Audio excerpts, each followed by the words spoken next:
Welcome to Tea with Tanya. I'm your host, Tanya Ambrose, an average millennial navigating life as a maternal health professional, nonprofit founder, and grad student. Join me in the tea tasting room where we spill the tea on finding balance and promoting positive living while doing it all.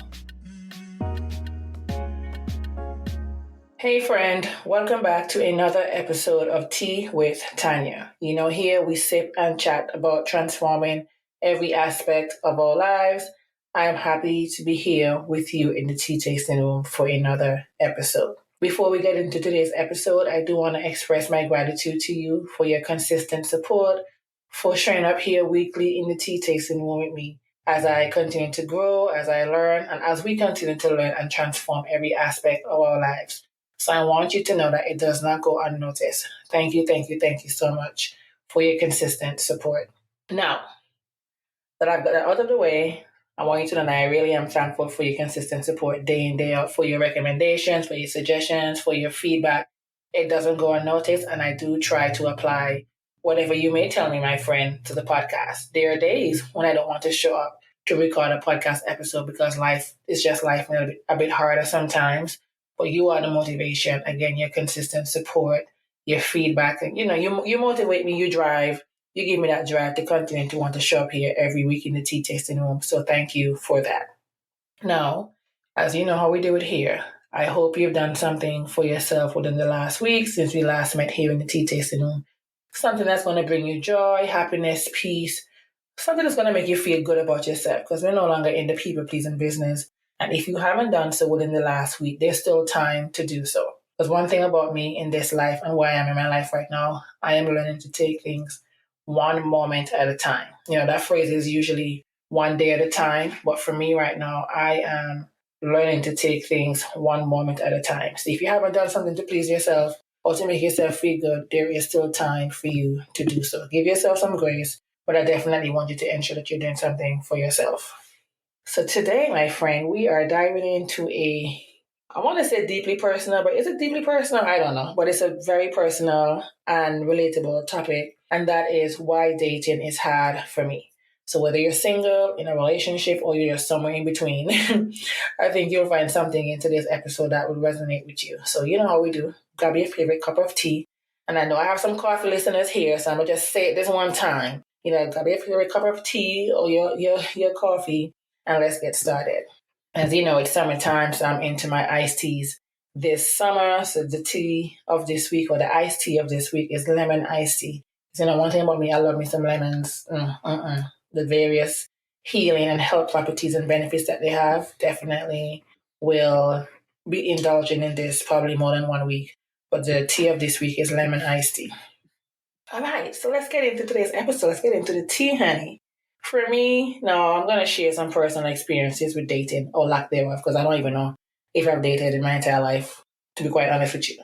But dating has been, for me, a bit of a roller coaster. And I say that because when I think back from my early experience in high school to even my most recent ventures in this dating world, it's just been filled with a journey or filled with ups and downs and in-betweens, or just not even being sure if I ever even dated, to be honest, because I'm thinking back to high school and I can't remember going on a date. Oh, hey, let's go get pizza to the movies. I was always with my friends. I mean, we'll have like other guy friends or whatever friends around, but I was just never personally been asked on a date. And so I can't necessarily think about my dating experience back then. And then the same thing as I got older and started being in relationships. I don't recall essentially dating per se by the true definition of what that means. In some ways, it's now that I'm trying to quote unquote date, it's become a challenge, but we'll talk about that some more. But I will say one of the biggest hurdles that I face when it comes to dating is my expectations. I tend to have high hopes and dreams for my relationship. Sometimes it's the delusional part of my brain and just how I am as a person. One of my biggest hurdles is the expectations that I've set when it comes to dating. Because to be quite honest, I am a romantic girly at heart. And the minute that I develop feelings for someone, I start envisioning a future together, marriage, a family, like the whole time, the whole 9 yards. Like the whole 9 years is what I am starting to think the minute I have some sort of feelings for you. So instead of exploring various options and dating around, I do not know how to do that. Even to this day in 2024, 34 years old, I do not know how to do that. I often find myself wanting to commit deeply and wholeheartedly to that one person. So when Tanya likes you and she starts developing feelings for you, I am all about you. I'm already thinking about the 50 million kids we're going to have, the empire we're going to build, all these different things. And again, that takes away. And I think that's something that I regret now, not understanding the importance of dating and want to explore your options, because for me, I'm a romantic girly. Like I love to read, several romance novels. That's just up my alley, So then when you think about like the societal and cultural factors, that also plays a role in how we approach dating, or even how I approach dating. There's so many expectations and pressures to essentially find a perfect partner, to settle down by a certain age, to meet that, what they just say in the storybooks, the happily ever after standard, that sometimes it's just unrealistic, if you're being honest. Like the media, because we know how it is in social media and movies, they tend to paint a idealistic picture of what love is, and that can be hard to live up to be quite honest. And then there's also the difference in the dating culture on where, depending on where you are. For me, I'm from Antigua, as you know it. I don't recall dating someone outside of my culture. If I did, it probably was one time, and that didn't last long. Because again, for me, in my mind, I want to date someone within my culture because it's just easier for me to adapt and adjust, and I don't have to necessarily explain certain things. And that may be the shallow part of my mind, because as I'm getting older, I'm like, girl, you need to branch out. You know what I mean? But it's just that pressure sometimes our society puts on us. And then moving down south, if I can be honest, moving down south and seeing the girlies at age 21, 22, 23, they're getting married and they're having a kid or a child or two. And I'm just like, okay, granted, that's the culture that I'm seeing here.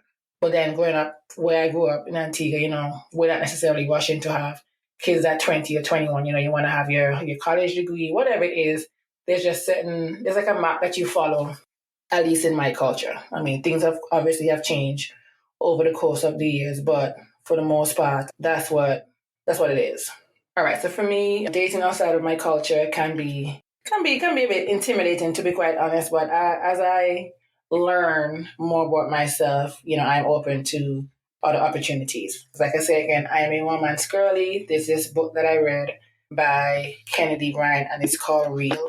That book, if you never read a Kennedy Ryan book in your entire life, I do recommend you reading that book. That book, when my friend, and shout out to Jen for recommending that book. But when she recommended that book and I was reading that book, I was like, oh my goodness, I need me I think one of the main character, the guy that is, his name was, I think it's Canon.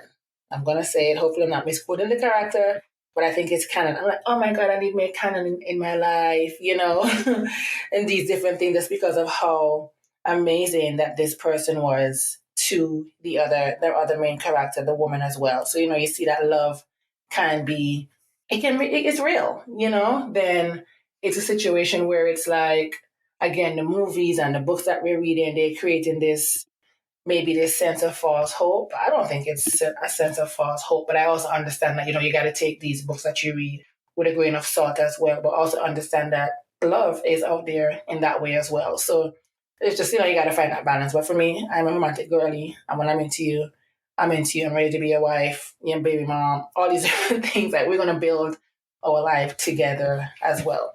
And I think there are also emotional and mental health factors when it comes to dating. And what I've learned, and I am still learning, because I'm not going to sit here and be talking to you, my friend, acting like I'm a pro or an expert on dating, because absolutely not. Like I just said to you, dating is hard for me because I don't often explore various options. If I find one person, I'm sticking with that person and that one person only, and hoping for the best for the most part. But dating isn't just about finding someone that you can connect with.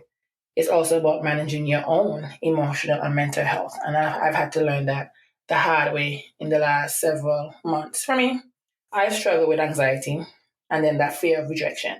I know we all, in some way, shape, or form, have some sort of fear of rejection, not only from a romantic standpoint, but if you're in school, your career, whatever it is, there's sometimes always a fear of rejection that looms over us.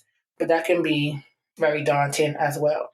these past traumas and experiences have also left their mark, making it hard to move forward without carrying some sort of baggage. And I experienced that, and I'm sure you also can relate. And let's not forget, my friend, let's not forget the impact on our self-esteem. So it's tough to put yourself out there when you're not feeling your best. It's tough to put yourself out there when you've been hurt and you've experienced heartbreak and you're also dealing with your own emotional and mental health factors. So you got to ensure that you are in a place mentally and emotionally to even step into that dating phase of your life as well. For me, they're like modern dating challenges that brings its own set of challenges when it comes to dating. Now, we live in a world where we have these dating apps, these online platforms. All this can be overwhelming. I'll be honest, and I'll be the first to say I have never in my life downloaded a dating app or anything of that sort. Never had a reason to do so per se, as I've been in a long-term relationship. However, when I have friends who have done that, I've seen, of course, on social media, what it's like, the many challenges that it can have, the downside to that, but also the good side. You see positive outcomes as well to those who are on these dating site. And then there's this paradox of choice where too many options make it hard to commit to just one person. And like I said, I'm a one-to-one, one-person type of girly, but all these different options, it makes it hard to commit to just one person. And then, of course, we have the big one, the communication barrier. That's like the texting, the ghosting, like the ambiguity that comes with digital interaction. It's just a whole new world compared to the traditional dating. Back in the day, you're meeting someone in a grocery store, at the movies, whatever the case may be. But we have these options at our fingertip, which is not a bad thing. But at the same time, it also just creates a challenge because, somebody may be a horrible texter. For me, you got to be a great texter when you're talking, when dealing with me. I'm a person that if you're going to text, I'm fine.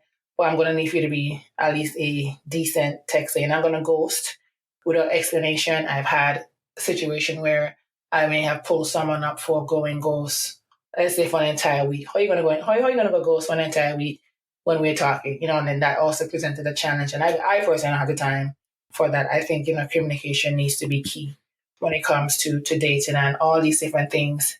If you're not giving me what I'm looking for, then that's another reason why dating is hard for me. But also understanding that, I have to adapt, adjust, and learn to the new way of life and just to other people as well, and not necessarily focus on just my expectations. But that's just why, again, for me, that's just hard.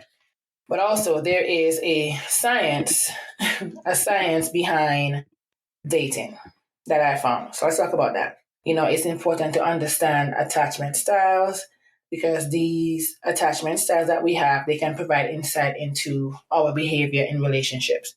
And there are three main types of attachment. One is secure, anxious, and avoidant attachment. And let me tell you, my friend, let me tell you, knowing your attachment style can help you navigate relationships more effectively.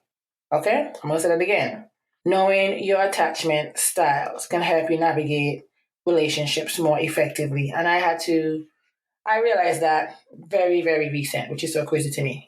Like the psychology of attraction also plays a role as well. Studies show that similarity, proximity, and reciprocity are key factors when it comes to attraction. And those are big for me as well. And let's not forget about chemistry. Literally, okay? Chemistry is very important. So, we have these hormones that are chemical signals that we release that's going to help to influence attraction.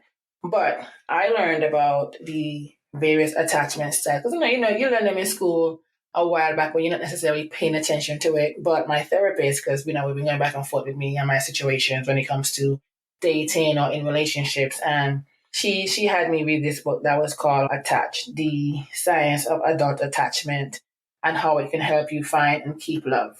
And I think that's by Amir Levine and Rachel Heller. And I read this book.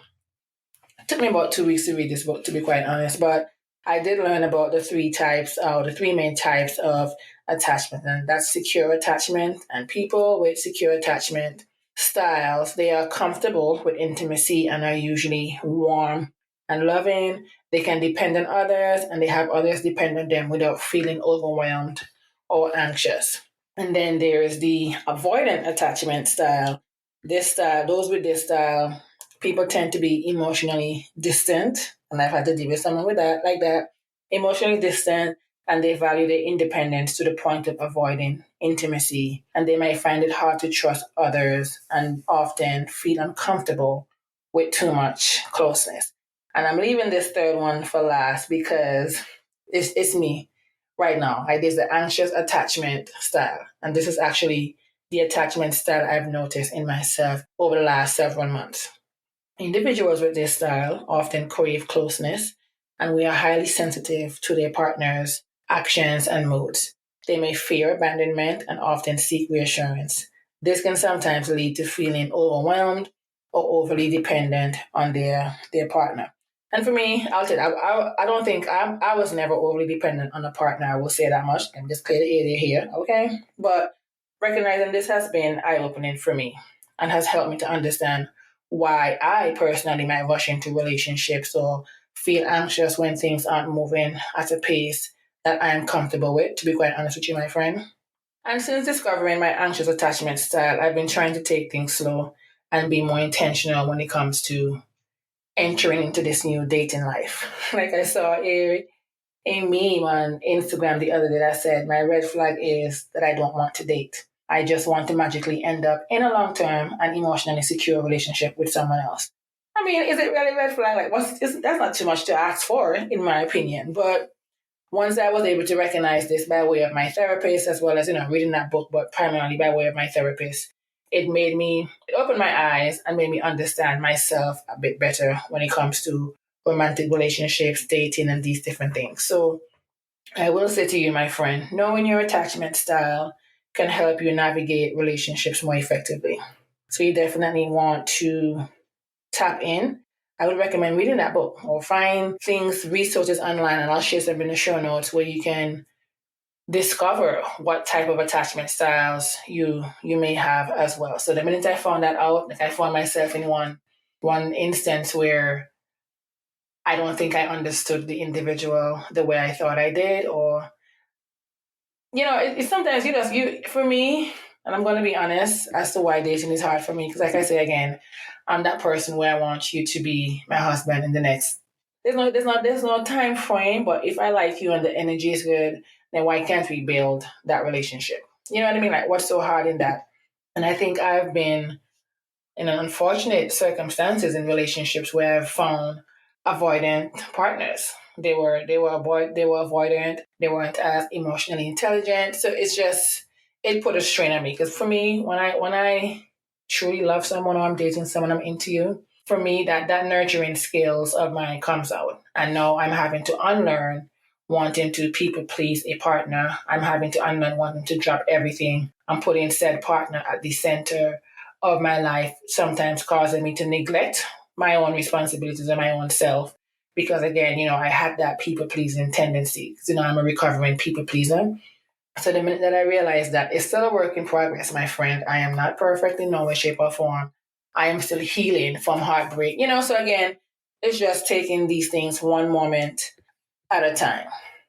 Some mistakes in dating for me, and I'm sure you can relate, and if you can, I would like to hear it as well. Having high expectations are one of the main reasons dating is hard for me. Like when you go into a relationship expecting it to be perfect, it's very, very easy to be disappointed. And I use the word perfect loosely because I never go into a relationship or an experience expecting perfection. I just have a level of expectation when it comes to respect, treat someone how you want to be treated. I just don't believe in someone should be ignoring you, ghosting you without communication. Because for me, communication is key. It's very important for me. Am I the best communicator all the time? Probably not, because again, I'm not perfect, but I'm very big on communication. If you communicate with me, life will just be so much better when it comes to dating and being in a relationship. So another mistake that I've made is rushing into relationships. Let me tell you. So I had a long-term relationship that spanned almost a decade. And that was one that I rushed into, but it did last. Then there was another one that I evidently rushed into. At the time, it didn't seem like I was rushing into it, but I rushed into it. And then once I was there, I was like, okay, you should have taken your time, and now you're in it now. So you got to commit, because again, you see that potential, or that it can work. You just got to try to pump the brake and just slow things down after you're already rushed into it. So that's a mistake that I've made, is rushing into relationship, because the excitement of a new connection, let me tell you, it can sometimes be overwhelming, because you have all these good feelings, and then with that now, I often overlook the important red flags because of my eagerness to make things work. When I say it, I'm gonna say it again, because I rushed into relationship, and because of that excitement of the new connection, and the energy is good, and it can become so overwhelming. I ended up overlooking some of the most important red flags, understanding that that person was selfish, or that person was avoidant, that person is not emotionally intelligent, that person is just all of self. All these, there's just so many different things that I missed as a result of rushing into a relationship. So I am encouraging you not to make that mistake, and to definitely take your time out here in these dating streets, okay? For me, during that time, I think I had a lack of self awareness. That's another issue. So it's very, very important, my friend, to understand your own needs and desires before entering into any sort of relationship. So that's the mistake that we make as well when it comes to dating. And lastly, I want to say ignoring red flags can lead to bigger issues down the road. So it's important for you to pay attention to the warning signs earlier on.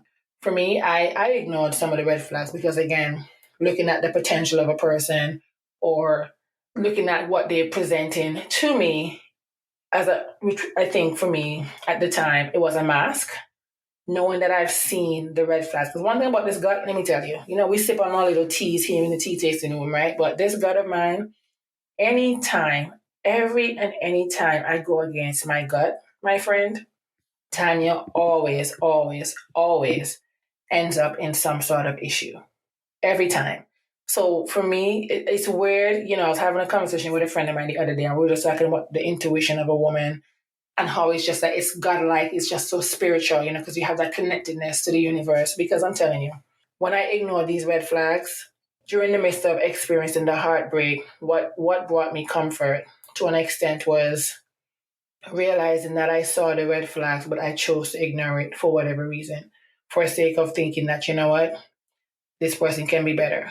There's just so many reasons, and I'll talk about it on another episode as to why I may end up ignoring some red flags. But some of the mistakes that we make during the dating process is to going in with extremely high expectations. That can also lead to you being disappointed, rushing into relationships, lack of self-awareness, and then ignoring red flags, which can lead to bigger issues as well. So you definitely want to be aware of that. Poor communication is another big one. Without a clear and open dialogue, a lot of misunderstandings can arise. I've experienced that. So you definitely want to have that open communication from the jump, but also understand your own needs and desires before entering any relationship. Okay?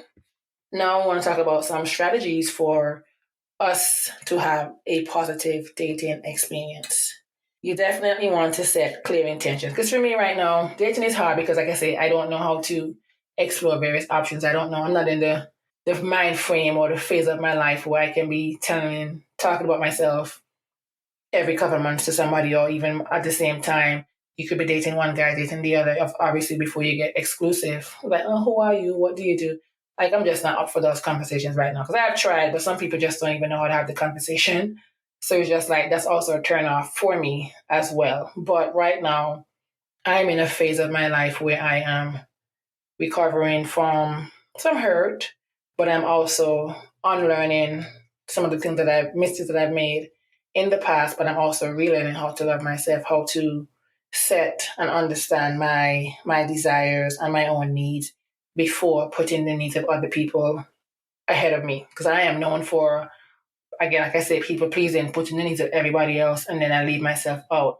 Not that these people have asked me to do that, but that's just a flaw that I think that's a flaw that exists in my life right now. So I am just working on that. So my goal is to just be intentional about where I want to be. And dating right now, it is not at the top of my list. I am, if anything, I'm going to be dating myself, relearning who I am as a person, relearning what my worth, who I am, what I want out of life.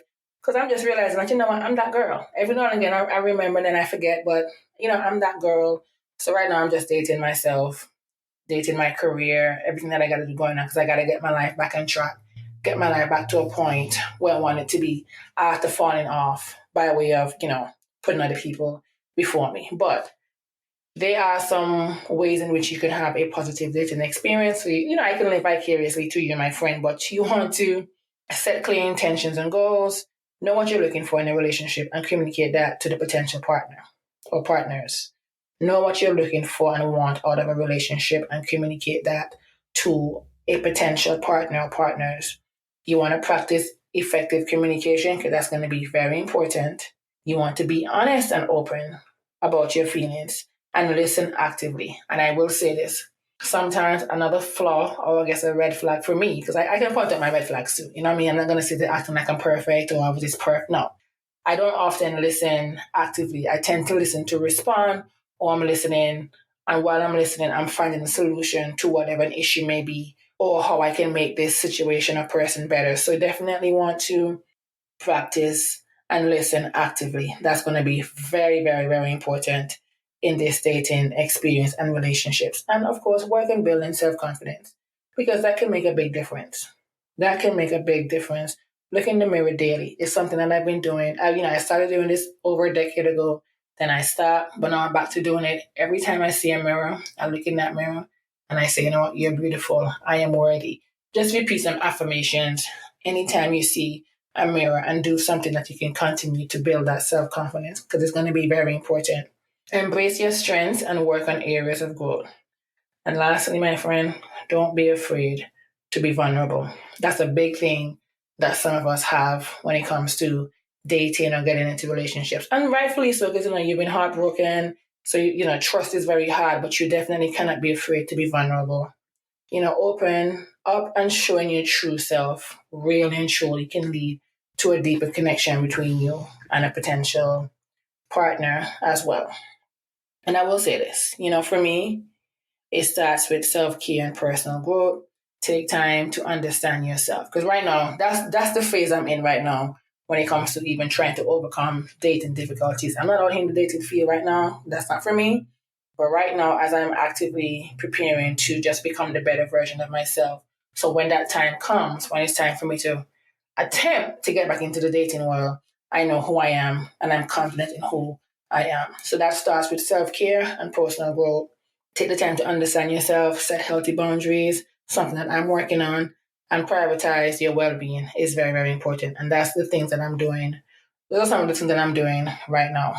Open and honest communication, being clear about what you want. And sometimes it's honestly okay to seek professional help. Let me tell you, me and my therapist, we go together real bad. So it's okay to seek professional help, whether it's therapy, counseling, so that you can work through some deeper issues. Because sometimes our issues are not just surface level.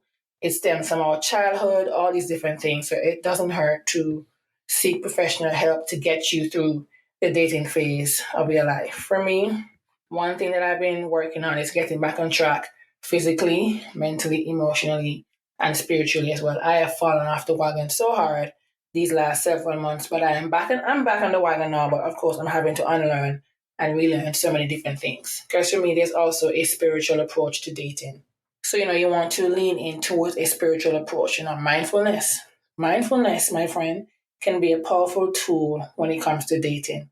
Being present and fully engaged in the moment can also help you to connect more deeply with your date, with your potential date as well. And for me right now, I'm all about the power of self-love, relearning, unlearning, and loving myself. So I've accepted myself for who I am right now. I've struggled with that, but I have accepted and acknowledged who I am as a person, and nothing or no one is going to come and penetrate that or stop that. So when you love and accept yourself, you attract healthier relationships. Okay, my friend? I'm going to say it again. When you love and accept yourself, you attract healthier relationships. Manifesting a healthy relationship involves visualizing the type of partner and relationship that you desire, trusting that the universe and, of course, divine timing can bring you a sense of peace and patience to your dating journey. Something, it has to be all in divine timing as well. We talk about manifesting abundance in our finances, in our careers, all these different things. You also have to manifest that relationship that you want. Write it in that book. I have a manifesting journal.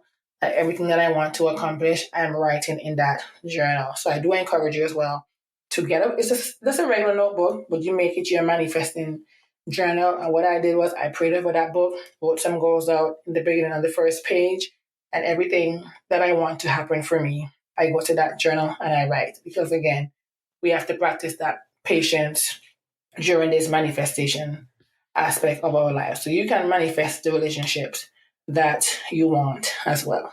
And before I go, I do want to share some practical tips for getting into dating. Some of these tips, they come from my friends and just me in my hypothetical life right now, things that I'm going to do when that time comes. Okay, so if you're ready to start dating, here are some tips.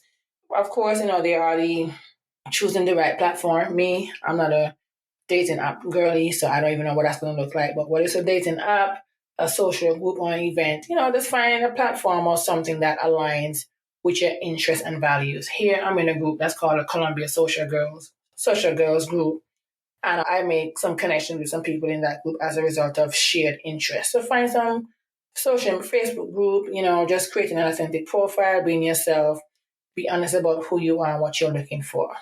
And of course, because I'm big on safety, any date that you're planning, you want to ensure that you're planning safe and enjoyable dates because those can make a big difference. On social media now, it's being said that the girlies are looking for somebody to spend an X amount of dollars on them for a date. And I'm just like, well, maybe I'm not that girly because, I always believe that a first date at least should be something calm and casual. That way you can see a person in a different element. That expectations, like I mentioned again, about wanting to spend $500 on a date. Is like, what are we eating? What are we doing? So choose activities that allow for great conversation and connection as well. And remember to manage your expectation.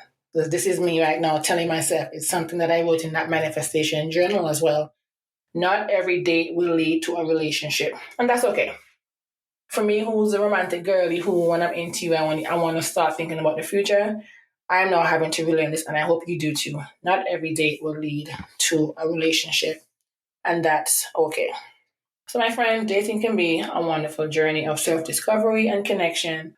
So you can avoid the common mistakes, understanding the science behind attraction. Think about your attachment style. What is that like? How can you show up and love or be out in the dating phase of your life or the dating aspect or the dating space?